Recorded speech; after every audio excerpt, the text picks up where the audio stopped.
So hey guys, finally BCCI అయితే T20 world cup కి మన టీమిండియా స్క్వాడ్ అయితే సెలెక్ట్ చేసేసింది. సో ఏ మాత్రం లేట్ చేయకుండా ఫస్ట్ ఆ స్క్వాడ్ ఏంటో చూసేద్దాం.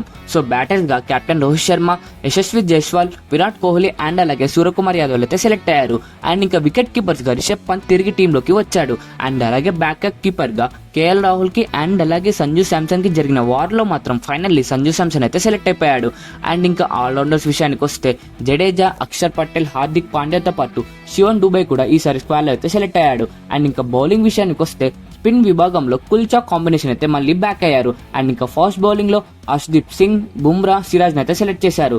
అండ్ ఇంకా బ్యాకప్స్ గా అంటే రిజర్వ్ ప్లేయర్స్ గా శుభ్మన్ గిల్, రింకు సింగ్, ఖలీల్ అహ్మద్ అండ్ అలాగే ఆవేష్ ఖాన్ అయితే సెలెక్ట్ చేశారు. సో ఫైనల్లీ మన ఫుల్ స్క్వాడ్ అయితే ఇలాగుంది. సో ఈ స్క్వాడ్ లో కొన్ని కీ హైలైట్స్ ఏంటంటే స్క్వాడ్ లో కేఎల్ రాహుల్ అండ్ అలాగే రింకు సింగ్ లేకపోవడం కొంతమంది ఫ్యాన్స్ అయితే డిసప్పాయింట్ చేస్తుంది. అండ్ అలాగే చహల్ తో పాటు సంజు శాంసన్ స్క్వాడ్ లో ఉండడంతో కొంతమంది ఫ్యాన్స్ అయితే హ్యాపీగా ఉన్నారు. అండ్ ఇదంతా ఒక ఎత్తు అయితే అసలు షాకింగ్ ఫ్యాక్ట్ ఏంటంటే శుభ్మన్ గిల్ ని అండ్ ఇషాన్ కిషన్ ని కనీసం రిజర్వ్ ప్లేయర్స్ గా కూడా తీసుకోలేదు. నిజంగా మన టీమిండియా టీంలో ప్లేస్ ని సాధించడం అంటే మామూలు విషయం అయితే కాదు. ఎందుకంటే ప్రెసెంట్ టీంలో కొంతమంది మెయిన్ ప్లేయర్స్ నేమ్స్ చెప్తా చూడండి. దాంట్లో గైక్వాడ్, గిల్, రవి బిష్ణోయ్, షమి, కేఎల్ రాహుల్, రింకు సింగ్ అండ్ అలాగే ఇషాన్ కిషన్ పేర్లతో పాటు ఇంకా చాలా మంది ప్లేయర్స్ అయితే ఉన్నారు. నిజంగా మెయిన్ స్క్వాడ్ తో పాటు మన వాళ్ళు ఇంకో స్క్వాడ్ కావాలంటే కూడా తీసేయచ్చు. అండ్ ఇంకా ఈ టీం గురించి నా పర్సనల్ వ్యూ ఏంటంటే టీం నిజంగా చాలా బాగుంది. బట్ సెకండ్ వికెట్ కీపర్ గా శాంసన్ ని సెలెక్ట్ చేశారు అని ఆనందపడాలో లేదంటే కేఎల్ రాహుల్ ని తీసేశారు అని బాధపడాలో అర్థం కావట్లే. ఏం చేద్దాం, కాంపిటీషన్ అలా ఉంది. అండ్ ఇంకా బ్యాటింగ్ విషయానికి వస్తే రోహిత్ తో పాటు జైస్వాల్ ఓపెనర్ గా ఫిక్స్ అయిపోయాడు. నిజంగా జైస్వాల్ ఎంత లక్కీ అంటే కరెక్ట్ గా వరల్డ్ కప్ స్క్వాడ్ అనౌన్స్ చేసే 1 వీక్ ముందే సెంచరీ చేసేసి అందరి కళ్ళల్లో అయితే పడి ఫైనల్లీ స్క్వాడ్ అయితే సెలెక్ట్ అయిపోయాడు. సో ఓపెనర్స్ గా రోహిత్ అండ్ అలాగే జైస్వాల్ అయితే కన్ఫర్మ్ అయిపోయారు. అండ్ ఇంకా నెంబర్ 3 లో తెలిసిందే కదా, కింగ్ కోహ్లీ. అసలు 1 మంత్ బ్యాక్ అందరూ ఏమన్నారంటే అసలు విరాట్ కోహ్లీ స్క్వాడ్ లోనే ఉండడు అని అన్నారు. కానీ ఇప్పుడు ఏంటంటే నెంబర్ 3 లో విరాట్ కోహ్లీనే ఫిక్స్ అయిపోయాడు. సో కోహ్లీ నెంబర్ 3 గా అండ్ అలాగే నెంబర్ 4 లో సూర్యకుమార్ యాదవ్ అయితే వస్తారు.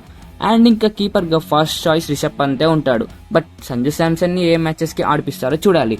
ఒకవేళ సంజు శాంసన్ ఆడిపిస్తే ఎలా ఉంటుందో కామెంట్స్ అయితే చెప్పండి. అండ్ ఇంకా ఫినిషర్ రోల్ లో రిషబ్ పంత్ తో పాటు శివన్ దుబే ఉంటాడో లేదంటే హార్దిక్ పాండ్యా ఉంటాడో తెలియదు.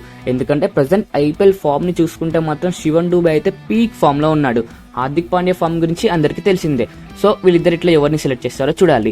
అండ్ ఇంకా జడేజాతో పాటు హార్దిక్ పాండ్యా ఉంటాడో లేదంటే అక్కడ కూడా శివన్ దుబేనే హార్దిక్ పాండ్యాకి అడ్డొస్తాడో తెలియదు. అండ్ ఇక్కడ మెయిన్ ప్రాబ్లం ఏంటంటే మనకి బౌలింగ్. ఒకవేళ స్పిన్ కి సపోర్ట్ అయితే జడేజాని స్క్వాడ్ లో ఉంచుతారు. అండ్ అలాగే ఒకవేళ స్పేస్ కి సపోర్ట్ అయితే ఆ మ్యాచ్ లో జడేజాకి బదులుగా హార్దిక్ పాండ్యానో లేదంటే శివన్ దుబేనో ఆడిపిస్తారు.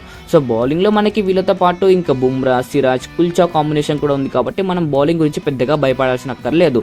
సో మన స్క్వాడ్ అయితే ఇలాగుంది. సో నాకైతే ఈ స్క్వాడ్ నచ్చింది. సో మనం పర్ఫెక్ట్ 11 తోటి అయితే వరల్డ్ కప్ కి అయితే వెళ్తున్నాము. సో మరి చూడాలి మన అదృష్టం అక్కడ ఎంతవరకు వర్తిస్తుందో. సో ఈ స్క్వాడ్ గురించి మీరేమనుకుంటున్నారో కామెంట్స్ చెప్పేసి మన ఛానల్ అయితే సబ్స్క్రైబ్ చేసేయండి.